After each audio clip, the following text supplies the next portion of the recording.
Welcome to Caucus. I'm Steve Adubato. So what actually happens from birth to 3, and why does it matter so much?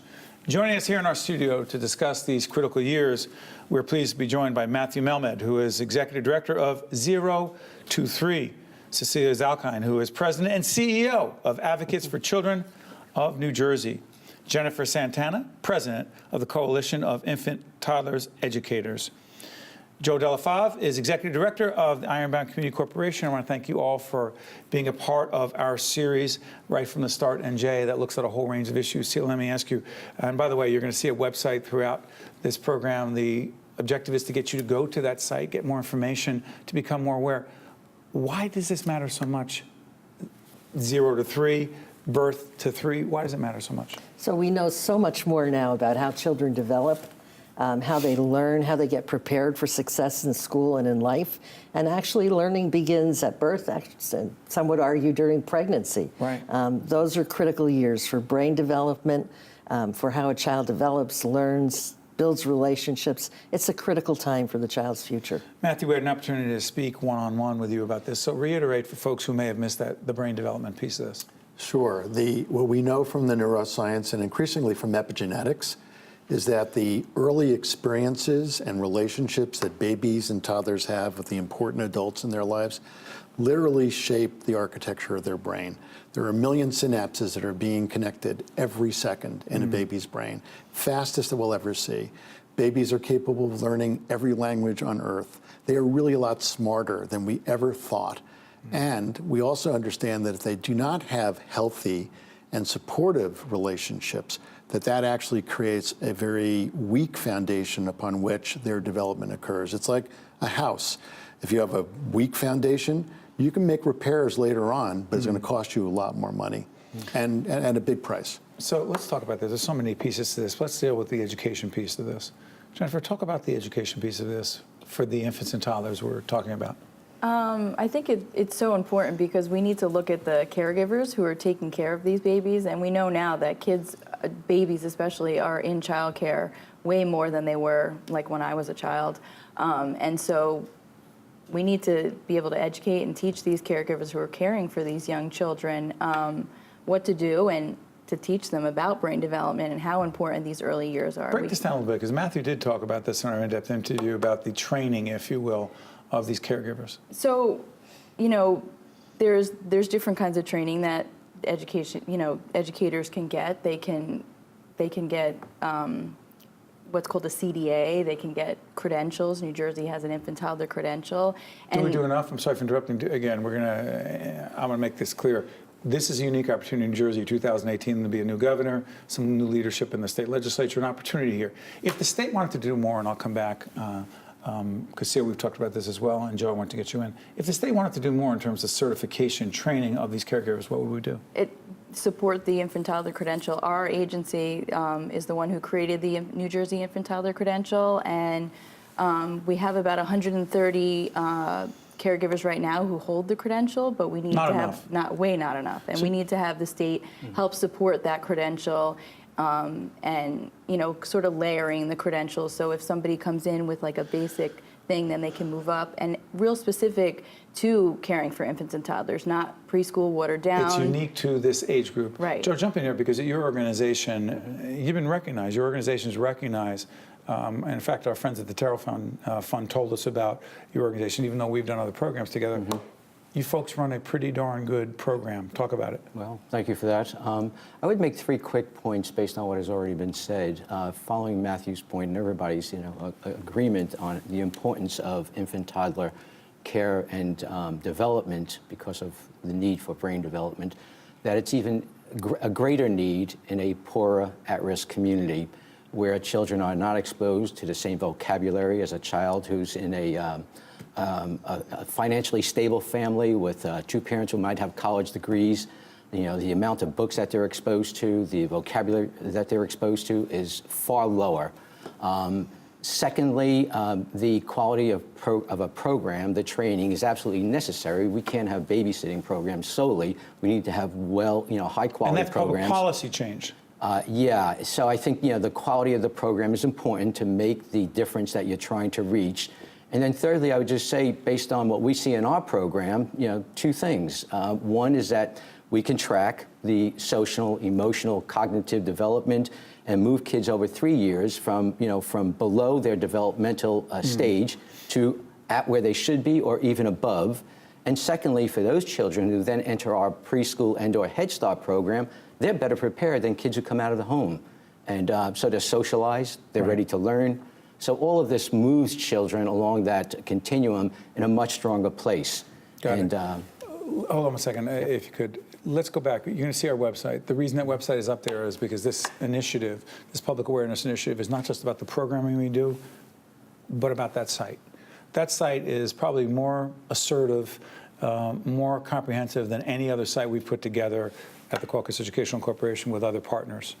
Go on that site for important information that will help you as a parent, as someone who cares for a child, who wants to know more about these public policy questions. Go to that site right now. Cecilia, when you were on our other program, State of Affairs, we talked public policy.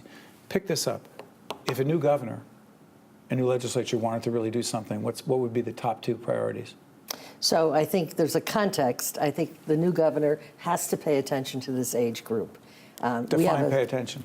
We have a strong early childhood system with preschool. We need to develop pieces of birth to 3. We would start with childcare. As you've heard already, we have 66% of babies with parents in the workforce are in childcare, some form of childcare. Very few are in regulated care. They need programs that provide the learning environment that they need to begin to grow up healthy and developed. So I think an investment, an immediate investment in public dollars in the child care rate for babies. So as Joe said, children in impoverished communities are at higher risk.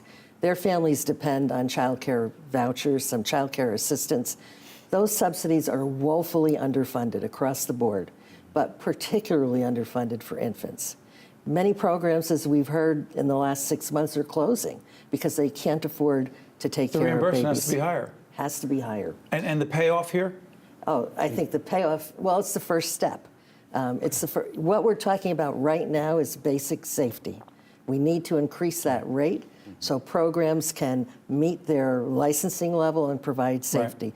Then we need more investments to get to quality. Matthew, you see this across the country. And by the way, tell everyone again, 0 to 3 has been at this for 40 years? That's right, 40 years. Translating the science into what we can do for babies and toddlers. So stay on that. Because we're primarily a New Jersey-based program. This is a New Jersey public awareness campaign or initiative that we're involved in. I asked you this one-on-one. I'm going to ask you again. Tell folks what you believe the top priorities of a new governor would be if he or she cared deeply about infants and babies.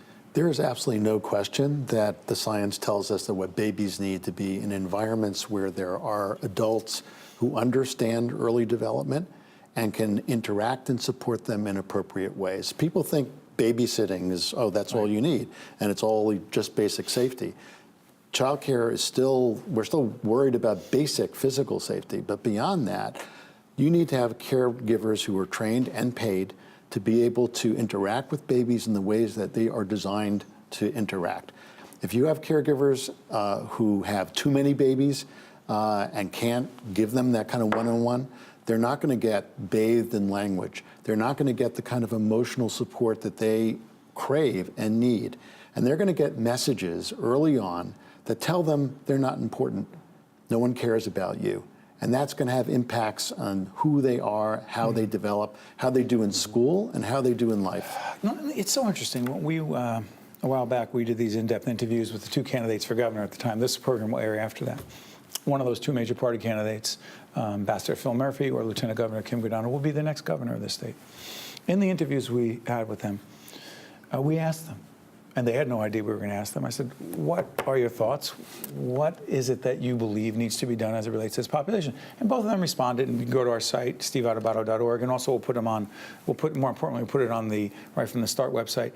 But here's my question. Do you think that most people running for major public office, not just in New Jersey, but around the state, but primarily New Jersey, are thinking, you know what? I have to have a policy around this. I have not just a white paper, but I'm really thinking about this. We need to do this. Joe, do you see it? I don't see it. I think people are becoming more and more aware because of campaigns that have been run. SEAL's campaign on 0 to 3, the Preschool Our Way campaigns. So I think there's a greater focus on it. People so Excuse me, typically Pre-K Our Way and that whole initiative was not for this age group. I want to clarify. No, yes, exactly. That's I just 3 want and to say up. absolutely. 3 and 5. But I'm just saying, overall, I think there's a greater awareness today than it had been in the past. And I would also argue, people tend, when they're running for governor, when they're governing, thinking about budgets, thinking about, expenses and the like. This is, first of all, the right thing to do. And second of all, it's going to save money in the long run. Someone says, I'm going to cut the budget. This is an investment. So you just say, oh, you can't just spend more on this population. You say? I say that you got to take a long-term view of this. Everybody's looking at expenses running government on a short-term matter, and this is an investment because it's going to save money down the road. Remedial education, behavioral services, and the criminal justice system. What does the criminal justice system have to do with this? Because early childhood, 0 to 3, 0 to 5, are the best indicators of high school graduation and of college graduation. So you're building the citizenry of tomorrow.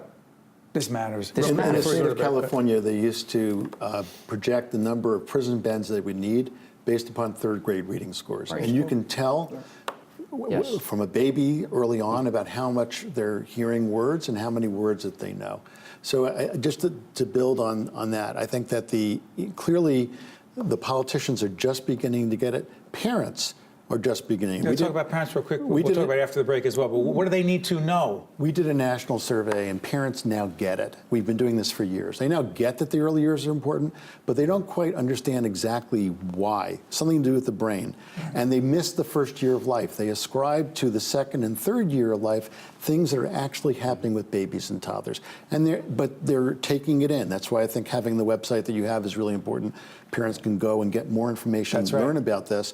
And what we need are political leaders who embrace this, understand it, because there are long-term benefits to society by making these investments. So, Jennifer, I'll get you back into this conversation. I want to talk more about Grow New Jersey Kids campaign and other initiatives involved in this. But this is, in fact, part of our initiative simply called Right from the Start NJ. I assure you, this is not the only program we'll be doing on this subject, but the rest is up to you.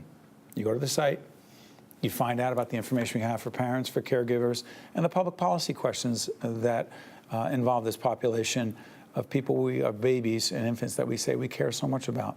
We'll be right back right after this. To see more Caucus New Jersey with Steve Adubato programs, visit us online at steveadubato.org. If you would like to express an opinion, email us at info@caucusnj.org.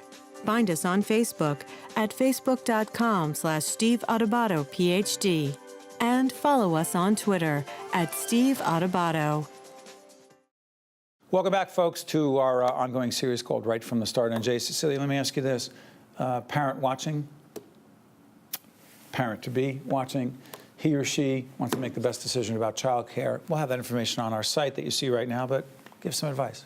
Well, I certainly think the Right from the Start NJ website is a good place to start. But, we've been doing focus groups across the state with parents. By the way, make sure, I always assume everyone knows your organization, how great they are, what they do, but go ahead. Well, it's Advocates for Children of New Jersey. We're a public policy advocacy organization. So we've done some studies on childcare this year that point to the dire conditions for infant care. So we've taken that out to the community. We've been talking to parents across the state. Parents know, just as Matthew said, they know what they want and they know what their babies need. So to hear parents talking about, I want a place where my child is going to learn. It has to be safe, but I want him to learn. I want him to have opportunities. I want him to have that start right from the start.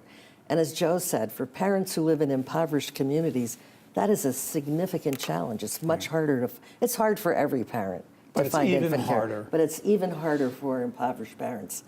I left our focus group in Trenton 2 weeks ago. It was so moving. We met with a dozen parents who talked passionately about their dreams for their kids, just like any of us would have. That's right. I left that feeling, unless we do something, what we're talking about is disparity right from the start.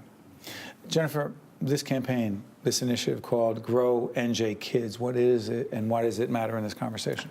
So Grow New Jersey Kids is a quality rating improvement system, and New Jersey's doing it, and it's a voluntary program right now that child care centers licensed childcare centers and family childcare providers can participate in, and it's a way to improve the quality of their program. So, parents can, right now, they can go to the website and they can look at programs that are participating in it. There's a handful of rated programs now. What it is programs improve their quality, they pick a curriculum, they get materials, all sorts of things, they get support, and then eventually they'll get rated. They have a rating team that comes out to say, okay, you're a star rating of 3, 4, 5. And that will be on our site as well. But the economics of that, say someone says, well, look at that. They have a lot of stars. They get a great rating. I want to go. But you can't if you don't have the resources. Right, exactly. And so, the program needs to continue to be funded. Right now, we're not sure where the funding is going to come from once the initial funding that they got to support it. But it's a good start, you know what I mean? Long way to go. Yeah. Steve, could I just add something? Jump in. People hear the word curriculum and they hear infants and they go, what are you talking about? And the reality is because they think about that K through 12 curriculum, it's very different. But in terms of what you do with babies and toddlers, but there still is a science that we know about how to interact with a baby and toddler. It's science. And how you are We're not is just guessing, as Matthew. important I'm as sorry you for do. interrupting. Yes. We're not guessing. No, not at all. We actually learned a lot about what babies need and how the adults who need to be interacting with them act. And you need well-trained people who know how to do that. It's no longer this babysitting. Yeah. This really is where our future lies. Joe. In addition to the children, you have the families. So the child leaves the center and what happens at home. And, good programs are also engaging the families. How do you engage them? We engage in a variety of ways, from our book library that you can take home, at any time. And we have parenting education classes. We have all sorts of parenting activities, but engagement. Matthew talked about face-to-face. It's the same thing with the program and with the family, face-to-face. Involvement with your kids, reading with your kids. How do you take positive discipline curriculum in the classroom and bring it at home as well? Home visits. What does your home look like? What do you mean? Is it that your folks go to the homes of these infants and toddlers? Oh, yes. Home visits, sitting down with parents, talking about the things that we've talked about in terms of reading to kids, et cetera. What does your home look like? And because we're a multi-service agency, we'll go beyond that. What is a healthy home? Do you have the types of things in that home, like, pesticides or whatever that, shouldn't be around babies? How do we reduce asthma or even prevent indoor, how do we improve indoor air quality? Do we have lead filters, because of the infrastructure in Newark and old cities? So, we're going way beyond that into a holistic, program with families. And often you see a child in a program that's acting out. Right. And more often than not, it's not inherited in the child. It's the family. It's the stresses in the home. You need to understand that. So, a family is stressing under financial instability, under low income, or even possibly, tensions between parents, or even abuse matters, or whatever it may be. There could be alcohol, or the drug issues. The neighborhood condition itself. All of those things may play into. That affects infants and toddlers tremendously. Let me ask you this, because we're talking about New Jersey and the opportunities we have here, and why we're doing this right from the Start NJ Public Awareness Initiative. But I often wonder, because I know that Maine is doing a lot in this regard, and I know you know that very well. And my question is, okay, so is there a model out there? Is there a state that's saying that whose political leaders, community leaders, the foundation community, again, we know Terrell's very involved in this. And by the way, to fully disclose, the Nicholson Foundation is also funding the website itself, because we couldn't do what we're doing in public broadcasting without that support. You run nonprofits. We live it every day. Here's the question. Do we look to a place, Matthew, and go, they're doing it right? There's not one state yet that's doing it exactly right, but there are, I think, states that are really on the cutting edge. Vermont certainly is one of them. And It's Vermont, not Maine. It's Vermont. I apologize. And then you look I'm so at Jersey-centric. Once we go north, I apologize. It's Vermont. And then you look at even communities. So one of the best communities in the country to be born is Tulsa, Oklahoma. What? In the reddest of red states. Because? Because there's a billionaire there who gets it, understands it, and he is investing in trying to make sure that there's a whole nest of supports for families with babies and toddlers, that there's early identification of problems, they get screened, they get referred, parents get the kind of education and support. If you weren't raised in ways that we know are helpful to early development, you're not going to do that. You're going to repeat exactly what happened before. And in Tulsa, they happen to have someone with the resources and the motivation, incentive to do this, and he is doing it. Yes, his name's George Kaiser. George Kaiser, but that's not a public policy. Listen, they're fortunate that but happened. he's engaging the state of Oklahoma. Are they listening? Yes, he's leveraging his dollars to get them to invest. And Cecilia, we can't be looking around in New Jersey for a man or a woman who happens to be very. That can't be. Well, they're fortunate, but that's not a strategy, is it? Well, I would argue that we have a model right here in New Jersey We do. to build on. We have probably the best preschool program in the country for 3- and 4-year-olds. It is focused on children in impoverished communities, proven track record of success. It desperately needs to be expanded. But we also have to take that model. When you say expand it to the more younger children. ages. And to younger children. And go down. So but go you ahead. look at, what is that model? What made that work? Because I think if we do that same model for children at birth, we'll be so much further ahead. So it's all the things we've talked about. It's small class size. It is a well-trained and compensated teacher. It's have having to a be paid curriculum. better. Yes, they have to be paid better. It is in parent engagement. We know what works. We've seen it work. We have to do it for younger kids. To me, when I look at the new governor and legislature coming in January, to me it's a question of money and choices. You know, our budget is a mess. Our budget has been a mess for a long time.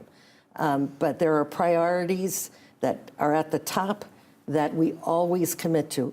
We need to make this birth to 3 that same priority.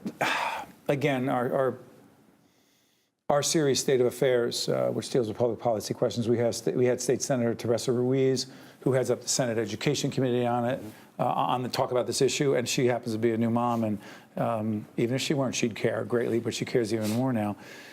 We had the Senate Health Committee Chairman, Senator Joseph Vitale on. You joined us, the candidates again for governor. We pressed on this issue. But one of the things I was thinking as we were doing all this is,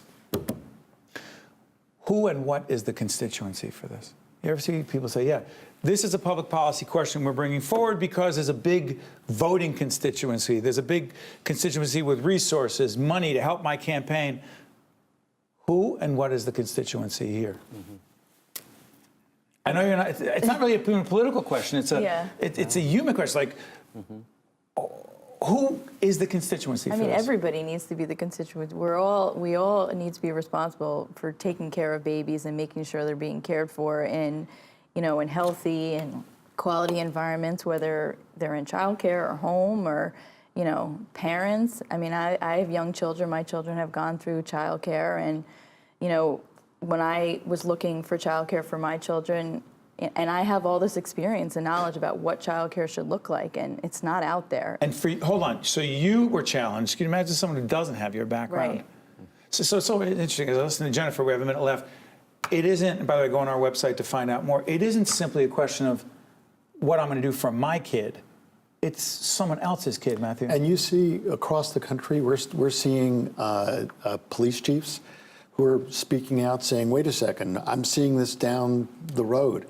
You're seeing military. And criminal. Right, yeah, you're seeing retired military leaders saying, I can't recruit into the armed forces the kind of people I need to recruit because we're not doing the right kinds of things. Invest. So it is much bigger. This is about the ultimate infrastructure investment that we could make. We talk about roads and bridges. Infrastructure. This is about building the human capital of the United States. So I promise we'll keep talking off the air. I promise Exactly we what I was going to say. Well, we'll keep talking off the air. I can't thank all of you enough for helping us kick off this part of the Right from the Start NJ initiative, and I promise you there'll be more to come because there's much more to do. Thank you very much. Thank you. Thank you. Also brought to you by Horizon Blue Cross Blue Shield of New Jersey and by the law firm of Gibbons, P.C.